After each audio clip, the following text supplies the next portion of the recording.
Breaking news at 4. The man charged in the fatal collision that happened on Scottsville Road is now out of the hospital and in jail. On January 6th, the Bowling Green police responded to a collision on Scottsville Road at Cypress Wood Lane. When officers got there, they noticed one vehicle that was struck from behind and a second that was resting against a utility pole. The car on the road had 3 occupants. The driver appeared to be uninjured. A 5-year-old child sustained multiple injuries, and on Monday evening, the 2-year-old child died from the injuries in the collision. The condition of the 5-year-old is unknown at this time. 32-year-old Jorge Lopez Iturbide is facing multiple charges, including murder and driving under the influence. Iturbide was taken to the Warren County Detention Center, where he remains as of Wednesday afternoon on a $1 million cash bond. His next court appearance will be January 17th. A Bowling Green man has been charged in the murder of his wife following a domestic dispute. 76-year-old Terry Ernest Thomas is charged with murder and receiving stolen property. The Warren County Sheriff's Office received an out-of-state call Tuesday night reporting that their family member had been involved in a domestic dispute involving a handgun on Bluebell Way. Thomas was taken to the Warren County Jail. He was arraigned Wednesday morning, where his bond was set at $500,000 cash. His preliminary hearing is set for next Wednesday, January 17th. In Glasgow, a man was arrested for forcing himself onto a school bus. Police say 33-year-old Dustin Wooten walked up to the bus in the parking lot, forcefully opened the door, and entered the bus. The driver was able to remove him and detain him while waiting for police. Police say no children were there on the bus at the time. Wooten is charged with public intoxication, second-degree disorderly conduct, and resisting arrest. He was taken to the Barron County Detention Center with no bond and a court date set for Thursday. A Scottsville man was arrested Tuesday afternoon after police found drugs concealed in his underwear. Allen County deputies conducted a traffic stop on Veterans Memorial Highway near Brittany Lane. Police identified 33-year-old Jaron Preston as the passenger in the vehicle, and during a search, found marijuana and cocaine hidden in his underwear. Preston is charged with possession of marijuana and cocaine. He was taken to the Allen County Detention Center with no bond.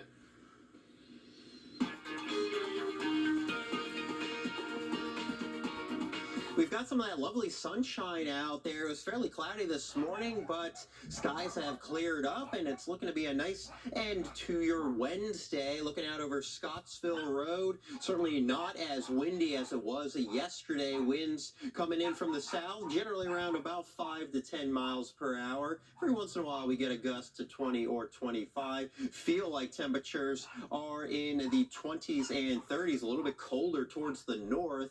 Elizabethtown feeling like 25. Litchfield feels like 29. As we look ahead to this evening, we've got the temperatures actually pretty consistent. They're not going to come down terribly quick because winds do actually stay up into the evening with those clear skies. Now, as we look ahead towards the weekend, we do have a first alert weather day for your Friday. Rain and wind expected. We could have wind gusts in excess of 40 miles per hour. The colder weather then moves on in, and we are expecting some snow Sunday night into Monday, but the bigger story might actually be the bitter cold weather. And we have Davis Wells. He's going to be talking a little bit about that in just a moment here. Thank you, David. As David mentioned, some much colder air is on the way for our area this coming weekend, but how exactly does that happen? First Alert meteorologist Davis Wells explains what is causing this surge of cold air and what we can expect. An active pattern is setting up for most on the eastern portion of the United States, including locally here in Kentucky. If you enjoy the colder air, we can thank our friend the jet stream, which refers to the directional flow of wind several miles above us, approximately between 15 and 20,000 feet. These winds flow around the Earth, causing dips and bumps that act as a train track to force weather our direction. In this case, the dip in the polar jet stream this weekend will bring cold Canadian air our direction and also act as a guide for storms to ride along the track. Because of this much colder air, that certainly increases our chance to come across wintry precipitation as well as windy conditions pending on the strength of the winds above us.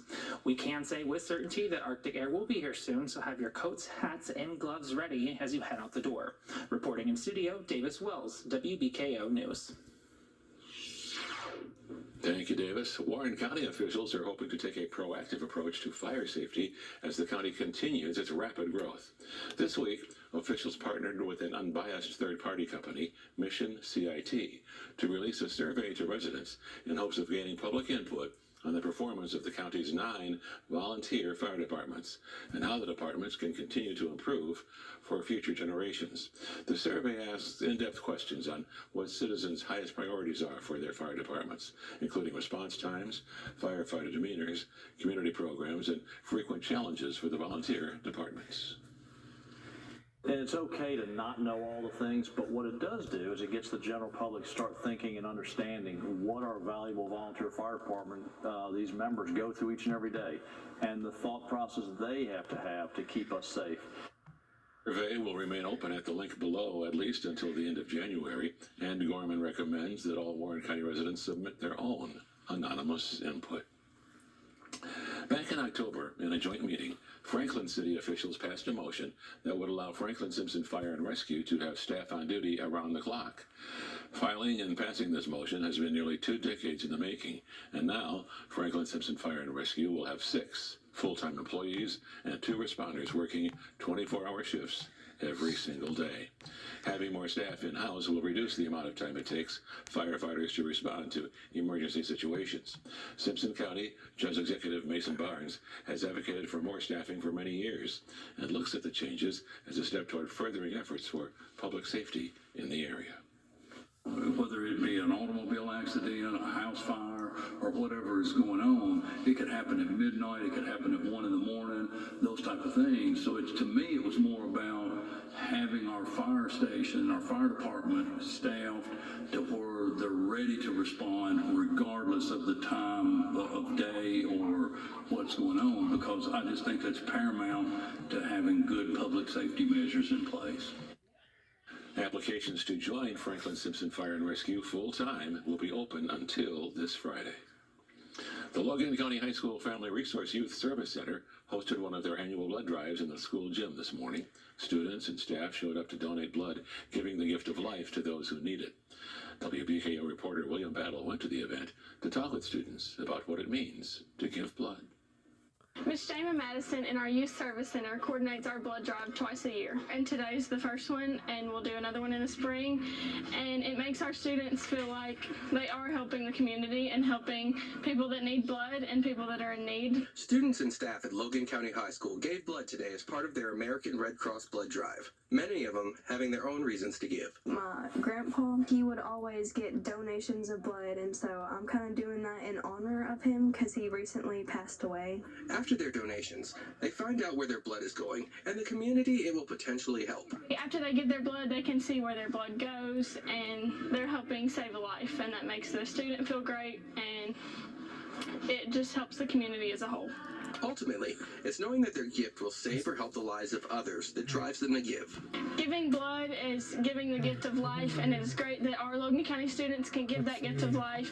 Just like when somebody gets in an accident or has an injury, they can be able to help that person by giving their blood.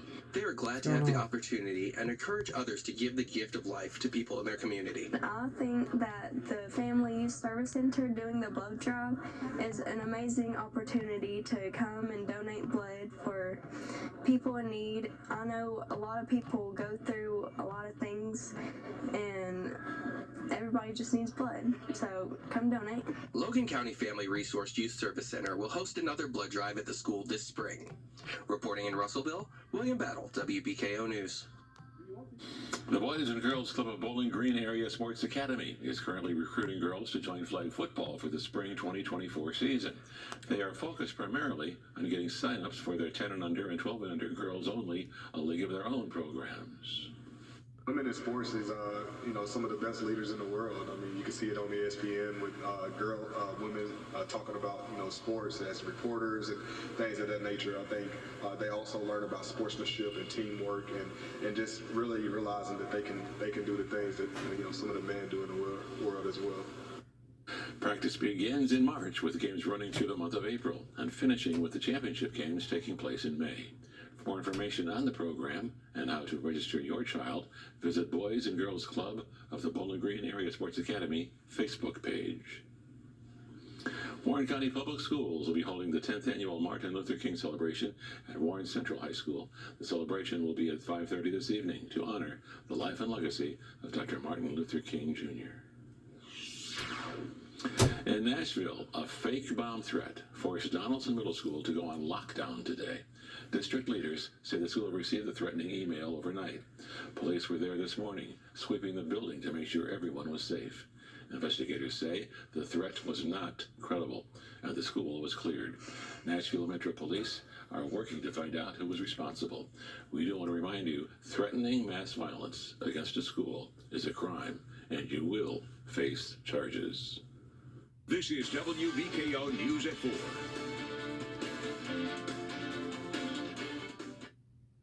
Welcome to boot camp. And if the shoe fits, taste it. Walker, Texas Ranger. A false start, a fumbled snap, the wrong read. In football, these kinds of mistakes are costly. That's why the Titans practice so hard, so that one little misstep doesn't cost them a win. After a car crash, don't ruin your injury claim by making the wrong move with the insurance company. Call Hughes & Coleman. We've dialed up winning plays for thousands here in Titans country, and we're ready to fight for you. Call Hughes & Coleman, the official injury lawyers of the Tennessee Titans. 800-800-4600. Closed captioning is made possible by Better Hearing Centers. Better Hearing Centers. Better hearing through quality care in Bowling Green and Glasgow. Hero must rise. MacGyver.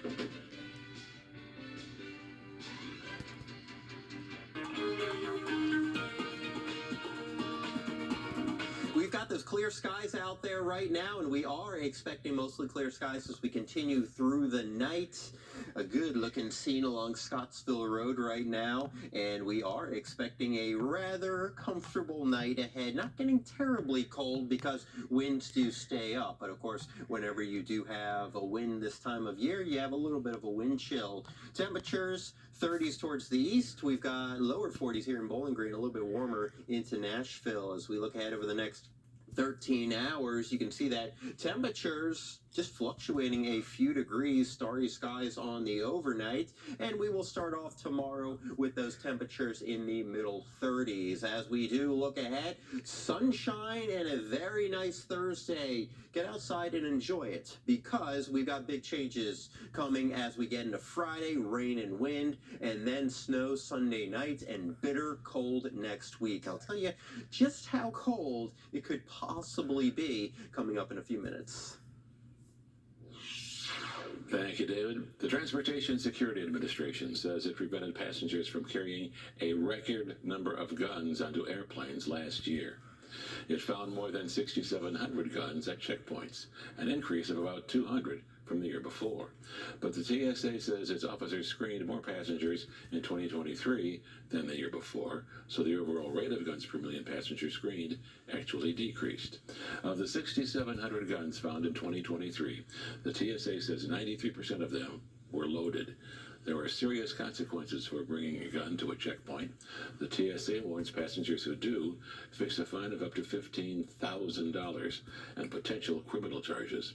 They also face ineligibility for the pre-check expedited screening program.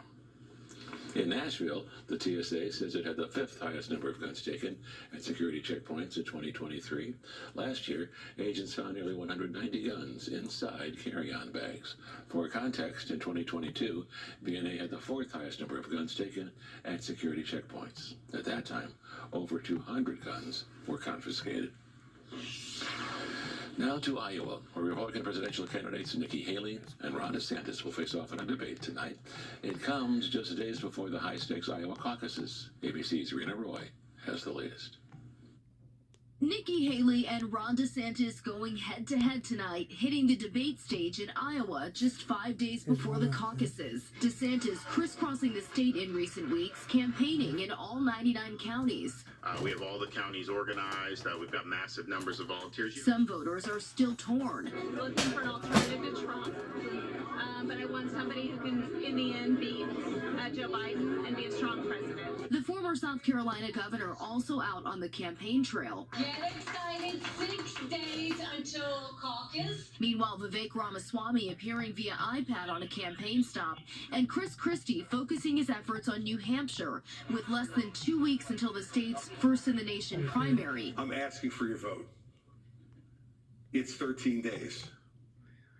You need to vote for the person you think has the character to be the best president of the United States. Former President Trump is still ahead in the polls, but a new University of New Hampshire poll shows Haley trailing him by just 7 points in the Granite State. The only way we're going to win the majority of Americans is if we go forward with a new generational leader that leaves the negativity and the baggage in the past. As his rival's campaign, Trump was in court Tuesday, his legal team seeking to convince a panel of judges he should be immune from prosecution for his actions taken while in office, arguing his federal election subversion indictment should be dismissed. A president has to have immunity. But the prosecution warning immunity would be scary if there were no criminal charges against someone trying to usurp election results. And Trump is planning on counter-programming tonight's debate with a town hall airing live at the same time.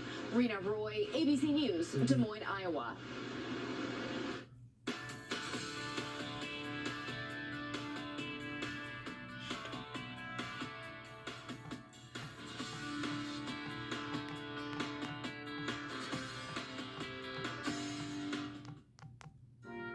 Here's to us and a wonderful evening. Wait, who's that? Hello, can I help you? Stop, we're calling the police. Oh, neat. Y'all have on those new doorbell cameras. Cool. Don't sit helpless while disaster strikes. AAA Systems offers home surveillance, fire, carbon monoxide, and flood detection, full security, and smart home controls, all at your fingertips. With disaster strikes, we're already on our way. Call AAA today. Ford's Furniture presents the amazing IMG recliner chairs with just right headrests, comfort glide system, 360 degrees of swivel, and freestanding footstool. Each chair features Norwegian quality, style, and elegance, and are available now at Ford's Furniture. When you're Nash Bridges, speed is key. Patience is a virtue, but it ain't one of mine, brother. Forgiveness is fleeting. How can I ever repay you? You can't. You owe me the rest of your life. And justice is blind. You help us, we help you, everybody goes to jail. It's not that hard.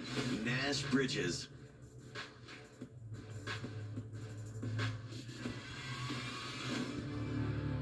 You put on a bulletproof vest, you give your family a hug and a kiss, and that could be the last time. This is to help people that really do send their loved ones out every day to a dangerous job. If we can go to the family and present them a charitable contribution, that could be everything to this family, to be able to pay immediate bills so they can grieve and be with their family as opposed to trying to stress and trying to figure out where that money might be coming from. Curtis is for real, and the cause is for real. Go to givebluehope.org, donate if you have questions or would like to fundraise together. Let's collaborate. Disasters take a toll. Experiencing anxiety and emotional distress after a natural disaster is a normal reaction. To speak to a trained crisis member, call the helpline at 1-800-223-8913. First Alert Weather, sponsored by Vet Center Health. Live look outside, sunshine in Russellville. We've had a lot of clouds as of late. It's always nice to get that wintertime sunshine. And we'll have more of this coming up tomorrow. We are expecting those temperatures to actually be fairly mild as we head into your Thursday. Temperatures right now, middle and upper 30s, 39 Bowling Green, 34 Hardensburg, E-Town 34, back there in the Columbia 37 degrees. Winds definitely lighter overall. It's been the big story today, lighter winds and more sunshine, so an improving weather picture. But as we look ahead, it becomes incredibly active. Right now, it is quiet. You can see how those clouds from earlier in the day have really faded on out. We are expecting mainly clear skies right on through the night and a lot of sunshine for your Thursday. Start to notice some high clouds begin to move in late in the day, and then we'll see those showers out there. Winds will be picking up. We could have some areas of heavier rain. Down trees, not out of the question, and certainly some more spotty power outages as we go through the day. Isolated ponding of water on area roadways. We head into the night, and the latest run of weather models not looking very impressive with the snow chances. We may have some light snow showers on the overnight, possibly a dusting, especially further to the north.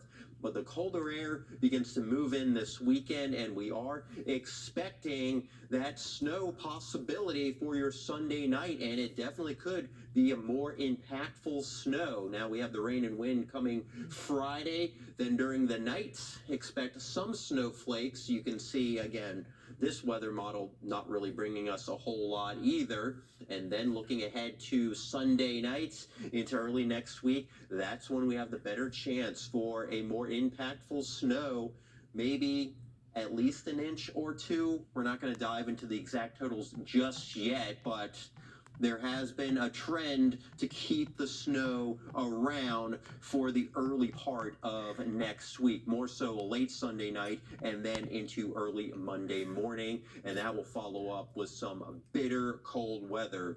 How cold are we talking? Well, let's get a look at what we could be facing with those wind chills. You can see they're chilly enough into Saturday in the teens, and that really goes for part of the day on Sunday, but notice further to the north, getting those numbers into the single digits, and then next week feeling like 0 to below 0 as we go Monday and then into Tuesday.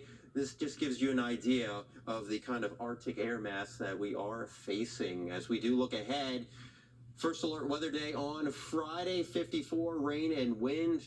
Snow showers Sunday towards the end of the day into early Monday, and highs only in the teens Monday, Tuesday. We start to moderate, but we're still below freezing on Wednesday. Thank you, David. The American Cancer Society estimated that roughly 2 million Americans would be diagnosed with cancer last year. In that time, more than 609,000 people would die of the disease, but early detection can save lives. And today's Health Minute, Mandy Gaither has the top 5 cancer screenings you should set up in 2024.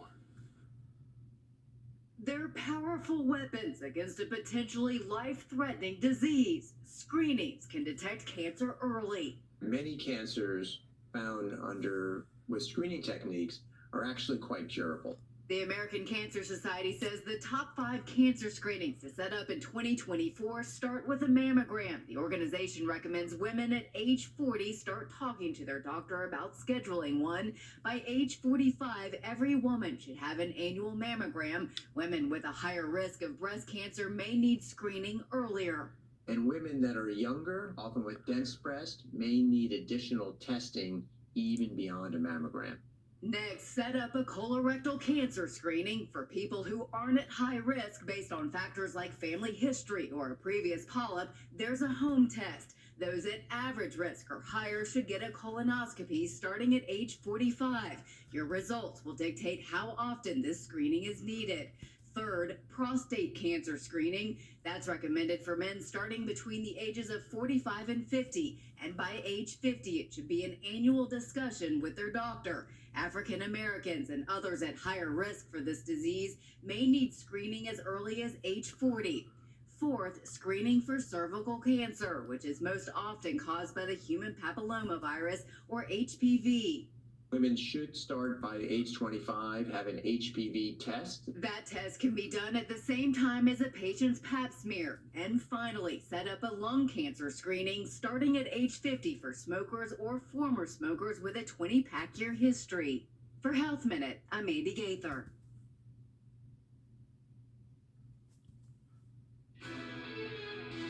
This portion of the news is sponsored by American Bank and Trust, where we get it done.